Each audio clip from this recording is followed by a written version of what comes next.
Today we're going to dive deep into the potential dangers of seed oils and give you the knowledge you need to make informed choices for your health. Welcome back, Healthy Club fans. We're excited to have you with us again. Let's dive into today's health tips and continue our journey towards a healthier lifestyle together. Are you aware that the cooking oils in your kitchen could be silently harming your health? Let's uncover the truth. You find them in salad dressings, mayonnaise, chips, and even in many restaurant foods.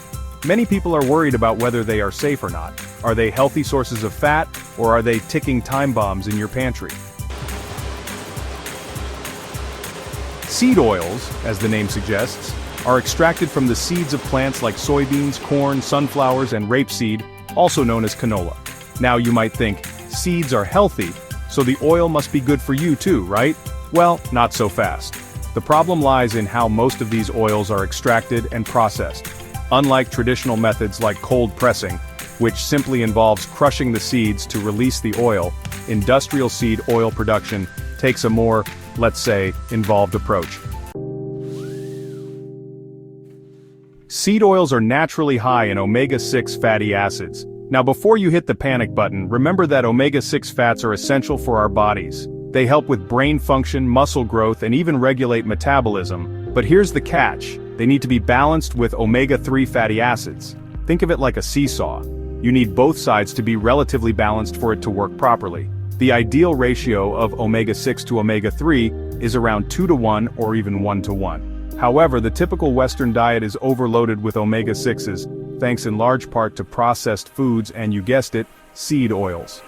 This imbalance tips the scales towards inflammation, which can wreak havoc on your body over time. Chapter 3. From Seed to Shelf. The Industrial Journey of Seed Oils.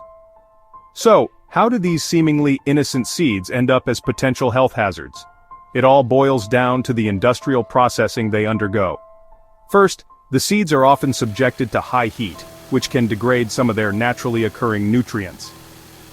Next comes the extraction process. Remember that involved approach I mentioned earlier? Well, it often involves using chemical solvents like hexane to extract every last drop of oil from those seeds. Now, while most of the hexane is removed, trace amounts can still linger in the final product. And let's not forget about the refining, bleaching, and deodorizing processes. These steps are meant to improve the oil's color, taste, and shelf life, but they can also strip away beneficial compounds and potentially introduce harmful byproducts. Chapter 4. Unstable oils, oxidized fats, and your health.